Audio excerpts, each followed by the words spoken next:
Olá pessoal, eu sou o professor Luciano de Língua Portuguesa. Na aula de hoje nós vamos falar sobre tipos de coesão, né, que você vai precisar na sua organização textual, no dia que você for fazer a sua redação, tá bom? Então não deixe de treinar, né, utilizar esses elementos aí que eles são importantes. Vamos lá? Então, nós temos aqui, eu trouxe de acordo com a matriz, de referência para a redação do Enem, que é a competência 4, que é aqui na competência 4 que é avaliada, os tipos de coesão, os operadores argumentativos. Então, essa matriz eu posso trazer ela hoje porque ela já foi veiculada aí nas redes sociais, já tem um tempo, então por isso que nós podemos utilizá-la aqui nessa aula, tá bom? Vamos ver então o que a matriz fala. Ela se destina, a avaliar a capacidade de o participante demonstrar conhecimento dos mecanismos linguísticos necessários para a construção da argumentação, ou seja, como o participante se vale dos recursos coesivos para articular os enunciados de seu texto. Tá bom? Então, por coesão se entende o quê? A ligação, a relação, os nexos que se estabelecem entre os elementos que constituem a superfície textual. Ao contrário da coerência, que é subjacente, a coesão é explicitamente revelada através de marcas linguísticas, índices formais na estrutura da sequência linguística e superficial do texto, o que lhe dá um caráter linear, uma vez que se manifesta na organização sequencial do texto. Então, nós temos aqui uma explicação de alguns autores sobre a coesão textual, tá bom? Então, não se pode confundir com a coerência, porque a coesão são elementos, são palavras que eu vou ter que utilizar e elas precisam aparecer no meu texto, tá bom? Diferente lá da coerência, que já é algo mais para a parte de entendimento do texto, de como o seu texto está claro para quem está lendo, tá bom? Então, há inúmeras formas de se realizar a coesão, mas serão valorizadas aquelas que dizem respeito ao funcionamento do texto de tipologia dissertativo argumentativo, notadamente os operadores argumentativos. Então, dentro aqui dessa aula, nós vamos falar sobre os operadores argumentativos, porque são eles que serão cobrados lá no dia que for ser analisada a sua redação, ok? Vamos lá? Então, nós temos aqui os principais tipos de coesão. O que se pretende é estabelecer uma base geral dos tipos de relações coesivas, fornecendo algumas indicações de quais são menos e quais são mais desejáveis para a articulação dos argumentos, naquilo que concerne a tipologia dissertativa argumentativa que caracteriza a redação do Enem, tá bom? Mas nesse caso nós vamos focar naquelas que são mais utilizadas pelos participantes e que devem ser utilizadas pelos participantes.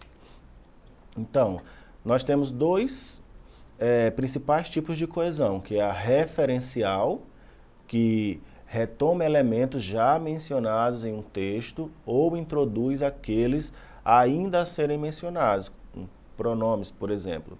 E a sequencial, que diz respeito aos procedimentos linguísticos por meio dos quais se estabelecem diversos tipos de interdependência semântica e ou pragmática entre enunciados, à medida que faz o texto progredir.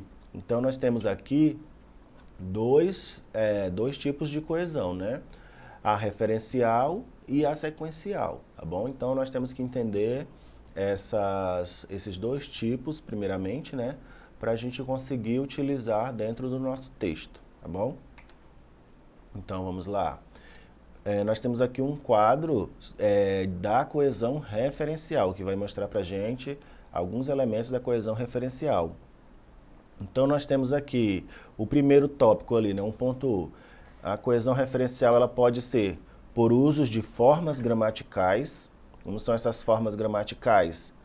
A substituição proformas, que são os pronomes, os verbos, advérbios, Então, esses elementos aí, proformas, pronomes, verbos e advérbios, podem ser utilizados lá, substituídos, substituindo alguma coisa dentro do teu texto. Nós temos também a definitivação, que são o quê? Os artigos definidos e indefinidos. Também são elementos de coesão. elipse, que é a posição, pode ser por posição vazia, que às vezes você não referencia ali a pessoa naquele momento, então fica-se subentendido a elipse, né? Uma posição vazia dentro daquela sua referência. E numerais, né? Que são os números cardinais, ordinais, fracionais. Já no ponto 2 nós temos por uso de formas lexicais, que é a relação, o primeiro tópico, né? Relação de sinonímia, que são os sinônimos que você vai utilizar para não ficar repetindo a mesma informação. Relação de hiperonímia, né? Hiperônimos e hipônimos, né? Então, dentro de um conteúdo específico, tem aquele que abrange tudo e aqueles pormenores dentro desse mundo maior, né? Então, são os hiperônimos e os hipônimos. Nós temos a saúde, dentro da saúde, a saúde vai abranger um grupo imenso de assuntos, né? Que você pode estar utilizando lá dentro do texto, sem se referir sempre saúde, saúde, saúde, ok? Nós temos também aqui nomes genéricos, né? Substantivos e adjetivos que produzem relação de sinonímia e nominalizações, que são os nomes de verbais, substantivos, abstratos, enfim, tá bom? E aqui na outra nós temos a coesão, um quadro, né, sobre a coesão sequencial.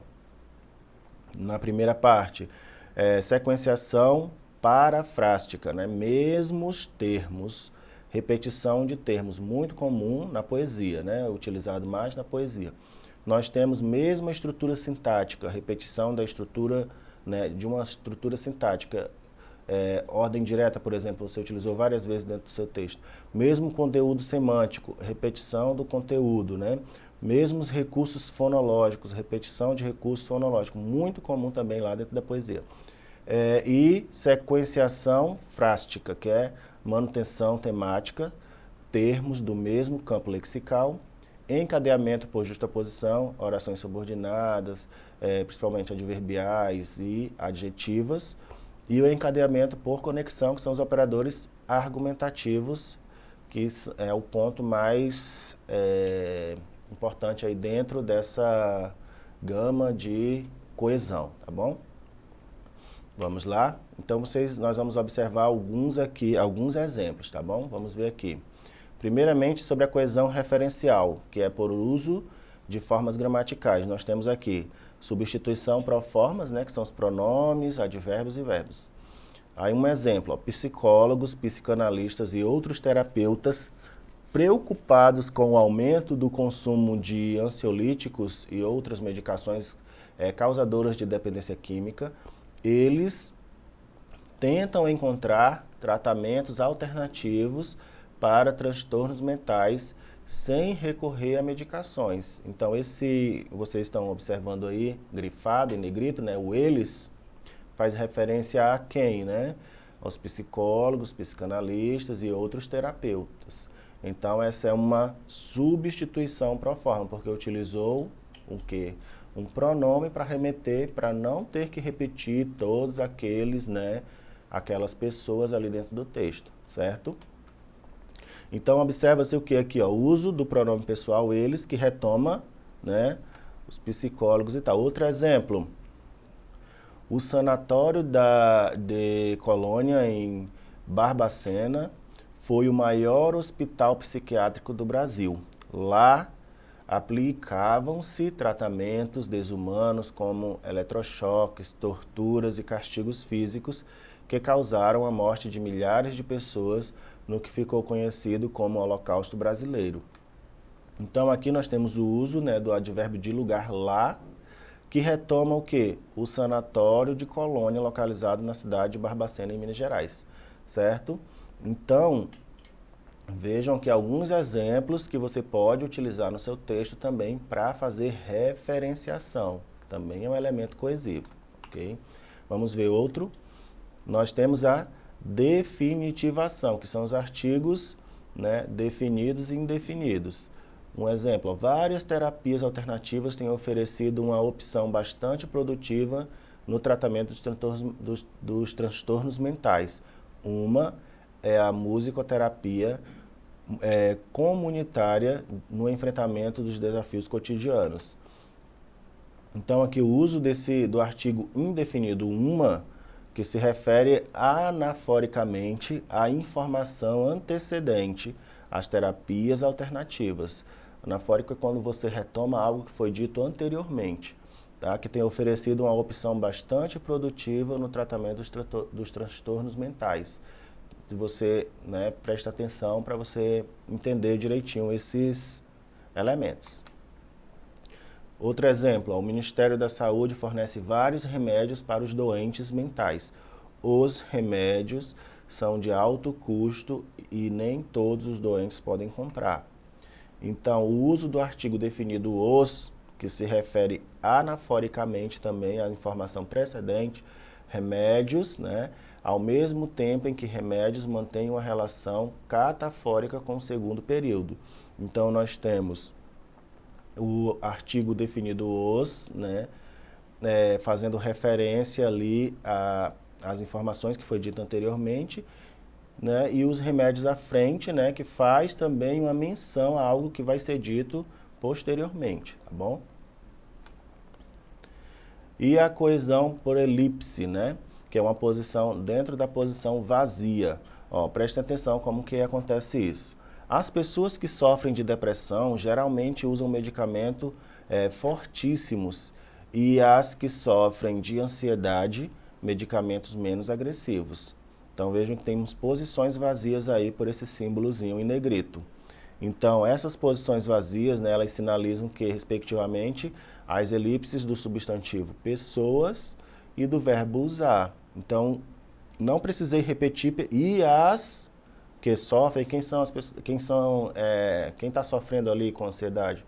Pessoas. Então não precisei repetir pessoas dentro do texto, deixei subentendido. Aí usam, né, o verbo usar ali, usam medicamentos menos agressivos. Também não precisei utilizar o verbo. Por isso ficou uma coesão referencial de elipse, né, em posição vazia. E os numerais, que são os números cardinais, ordinais, fracionais, enfim. Vamos ver o exemplo. Muitas doenças mentais são causadas por antigos traumas aparentemente esquecidos no passado. Duas são a depressão e a fobia social. Então, esse termo duas retoma e especifica quem? Doenças mentais, que foi dito anteriormente. Então, duas dessas doenças mentais são quem? A depressão e a fobia social. Ok? Vamos lá? Então, outro exemplo. A OMS indica que o Brasil é o país que mais tem pessoas com a saúde mental abalada. 50% desse público é representado por mulheres maiores de idade, 20% é a parcela formada por homens na mesma faixa etária das mulheres, 30% correspondem a crianças e adolescentes. Em todos os casos, a internet é apontada como o principal fator que prejudica a saúde mental dos seus usuários. Então, aqui no exemplo, nós temos 50%, 20%, 30% que vão fazer o quê? Retomam para pormenorizar as pessoas com a saúde mental abalada, além de funcionarem como articuladores intraparágrafos, dentro dos parágrafos, conectando os períodos. Então aí você tem um exemplo, né, de uma coesão, né, usando numerais, tá bom? E uma coesão referencial em relação de sinonímia, né, que é por uso de formas lexicais. Tá bom? Agora é por uso de formas lexicais. Vamos ver a relação aí de sinonímia, como que acontece isso dentro do texto, ó. O número de pessoas diagnosticadas com algum tipo de doença mental aumenta a cada dia no Brasil. Entretanto, as pessoas que sofrem com um distúrbio psiquiátrico ainda não estão livres, né, dos estigmas que surgem a partir do diagnóstico. Então, nós temos a palavra, né, o termo aí, distúrbio psiquiátrico, como um sinônimo de quê? De doença mental. Para não repetir, né, a palavra doença mental, né, aquele termo doença mental novamente, ele utilizou distúrbio psiquiátrico. E aí você pode utilizar outros sinônimos também dentro do seu texto para não ficar repetindo a mesma coisa, tá bom? Vamos ver o próximo.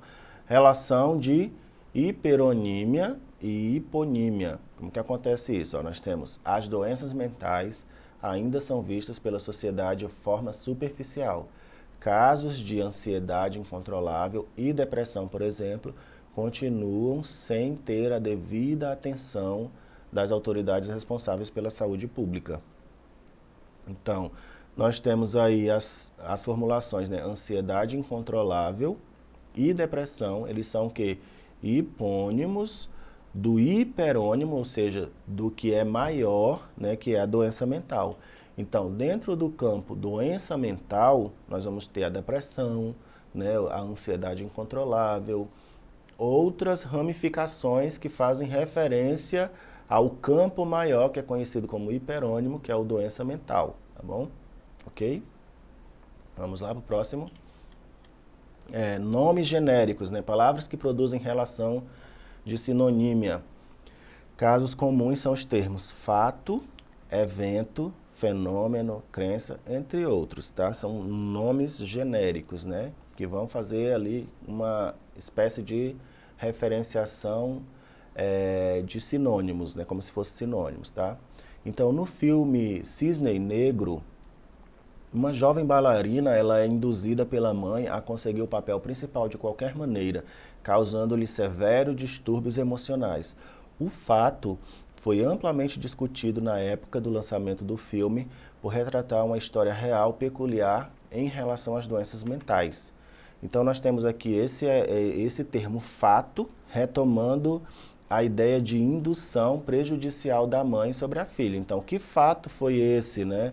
Foi quando a mãe induziu a filha a, de qualquer forma, conseguir aquele papel. Isso aí ocasionou inúmeros problemas. Então, esse é o fato, tá bom? Então, a palavra fato, fenômeno, evento, crença, enfim, são exemplos de nomes genéricos. Vamos ver? E há nominalizações, né, geralmente nomes de verbais. Vamos ver o que seria isso. Ó. No início desse ano, médicos especialistas em saúde mental se pronunciaram contra a internação para o tratamento de pacientes com transtornos psiquiátricos moderados. O pronunciamento foi divulgado durante a realização da Convenção Anual da Sociedade Brasileira de Psiquiatria. Então, observa-se que o substantivo abstrato pronunciamento, né? O que é um substantivo? Que ele vem acompanhado do artigo, né? O artigo ole e tá dizendo que ele é um substantivo, tá bom? Então, ele vem ali, né, esse substantivo pronunciamento, no segundo período, retoma o verbo pronunciar do primeiro período. O mesmo recurso poderia acontecer hipoteticamente entre tratar e tratamento. Então, nessa nominalização, os verbos serão substituídos ali por nomes, né? Quando a gente fala de nome dentro das classes gramaticais, quem são os nomes, né? Os substantivos. Então, substantivo vai substituir aqueles verbos, como ele colocou ali, né? Eu tinha pronunciar, ele colocou pronunciamento. Um outro, tratar, ele colocou tratamento, tá bom? Vamos lá? Vamos ver aqui o próximo. Recorrência, né, agora na coesão sequencial, né, sequenciação parafrástica. Recorrência do mesmo conteúdo semântico, quando acontece essa referência do mesmo conteúdo semântico. Como que é isso, né? A proibição da lobotomia, cirurgia extremamente invasiva em que são cortadas as ligações entre os lobos frontais do cérebro, aconteceu há pouco tempo em escala histórica, isto é, há 60 anos. Então, nós temos aqui a expressão isto é, articula a informação há 60 anos, né? A formulação precedente, certo? Há pouco tempo em escala histórica, produzindo um efeito de especificação ou explicação, certo? Nós temos então o termo há pouco tempo em escala histórica, e ele vai sendo ali, utilizando esse mesmo conteúdo semântico, só que com outras, né, com outros elementos, como o termo isto é, vai fazer essa ligação entre esses elementos. Em que tempo que aconteceu isso? Há 60 anos. Bom, então esse há pouco tempo faz referência a 60 anos, tá bom? E o elemento isto é que vai fazer esse link aí entre esses dois conteúdos, tá bom? A manutenção, né, temática dentro o uso de termos, né, do mesmo campo lexical, que agora nós estamos falando da sequenciação frástica, tá bom? Então vamos ver aqui.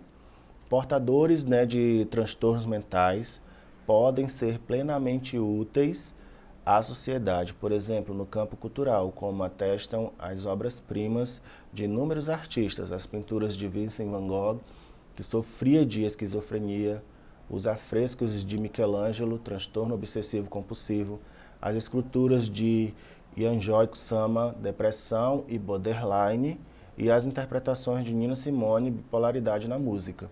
Então nós temos aqui uma referenciação, ele trouxe o transtorno mental, né, e exemplificou com algumas pessoas famosas que têm transtornos mentais, né. Vamos ver. Vamos para a próxima, né? Sequenciação frástica. Manutenção temática. O uso de termos do mesmo campo lexical. Nesse exemplo, a coesão ela funciona pela presença dos termos relativos às doenças mentais, né? Que aí vai ser evocados ali pelo tópico portadores de, né, transtornos mentais, como a esquizofrenia, transtorno obsessivo-compulsivo, depressão, borderline, né, bipolaridade. Então, o termo doenças mentais foi sendo trazida ao longo do texto daquele estudante, né, por meio da esquizofrenia, transtorno obsessivo-compulsivo, depressão, borderline, enfim. Esses termos que eram, né, que foram vivenciados ali por algumas pessoas, né, que são conhecidas mundialmente, tá bom? Então, esse mesmo funcionamento coesivo, ele acontece nas referências a palavras do mesmo campo semântico estabelecido por campo cultural, funcionando também como hiperônimos, certo? Pega um texto, um campo maior e vai se desdobrando, tá bom? Vamos lá. Encadeamento por conexão, né, que são os operadores argumentativos. Vamos ver aqui, ó. O cantor Roberto Carlos, a atriz Cássia Kiss e o humorista Jô Soares fizeram questão de tornar pública a luta contra o transtorno obsessivo-compulsivo, que os levava a debilitantes comportamentos repetitivos. Em decorrência disso, muitas pessoas que padeciam com os mesmos sintomas se motivaram a procurar ajuda médica e não esconderam sua doença. Passos importantes para o enfrentamento do problema. Então nós temos aí, né, a formulação em decorrência, né, funciona como um articulador entre o fato, depoimento de artistas brasileiros que sofriam com transtorno mental e tal, e sua consequência. Então a motivação de pessoas que por conta do depoimento começaram a buscar tratamento médico especializado. Então, ele apresentou aqui, né, um problema que acontecia ali com Roberto Carlos, Cássia Kiss, enfim, trouxe, né, o que estava acontecendo com eles e em decorrência dessa apresentação, outras pessoas passaram a tomar atitudes, né, semelhantes. Então, esse operador argumentativo, em decorrência disso, em decorrência de quê? Do que foi dito anteriormente, ok? Então, é um elemento, né, de conexão, de coesão dentro do texto. Vamos ver aqui um exemplo numa redação de algum estudante. Olha aqui a classificação, os operadores que somam argumentos, ó, somando a isso, então utiliza a palavra, né, a própria palavra, operador que vai somar o argumento. Quais são esses operadores? Somando a isso, é um exemplo que você está vendo aí no texto de algum estudante, tá bom? Ele falou lá no parágrafo anterior, aí, somando ao que foi dito, né, aí ele vai continuar a história, tá bom? Operadores que indicam argumento mais forte em uma escala a favor da mesma conclusão. Ó. Até mesmo, esse até mesmo é um operador que é uma forma, ele aparece ali como mais força no próximo argumento que ele vai apresentar. Ele trouxe alguma coisa, ele quer trazer com mais ênfase, aí ele utilizou a expressão até mesmo, tá bom? Que você também pode utilizar aí dentro do seu texto.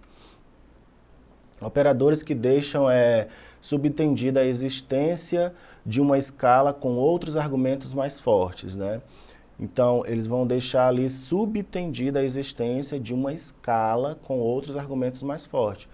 Aí ele utilizou ali, pelo menos, né, e enquanto, tá bom? Então, é uma forma de fazer uma organização sequencial de ideias, né?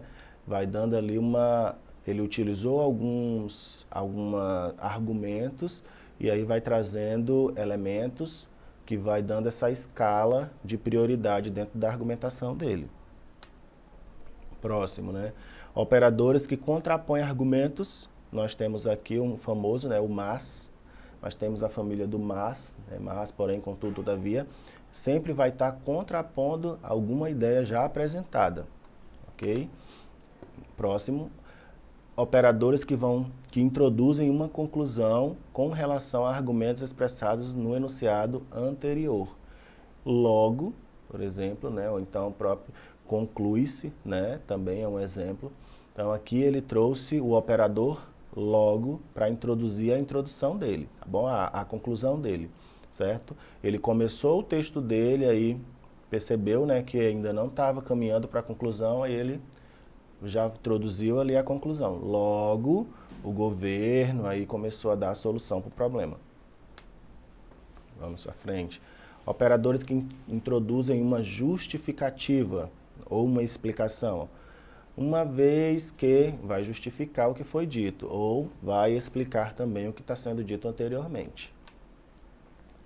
Os operadores que estabelecem relação de comparação entre elementos, né, visando uma determinada conclusão. Nós temos ali até mesmo mais urgentes do que as doenças. Então, temos ali uma comparação de elementos, tá bom? O que mais? Operadores que introduzem argumentos alternativos, que levam a uma determinada conclusão, seja pela forma, né, preconceituosa, ou seja pelo atendimento. Então, nós temos o que ali? Argumentos alternativos. Ele vai dando um e aí utilizou o operador que vai para poder fazer outro, certo? E então, só para relembrar, os principais tipos de coesão são quem dentro do campo dissertativo argumentativo é a coesão referencial, tá bom? É lá no início desse slide, e a coesão sequencial. E para isso, né, você precisa pesquisar quais são esses elementos, tá bom? Para que você consiga ter propriedade na hora de utilizar seu texto. Então, gente, é isso, tá bom? Revejam essa aula, né, e outras sobre esses operadores argumentativos, sobre tipos de coesão, para que você tenha propriedade, né, na hora de construir seu texto. Então, para isso você precisa acessar lá a nossa plataforma, né, a plataforma Eduque, para ter acesso a essa e outras aulas sobre esse conteúdo, ok? Até a próxima.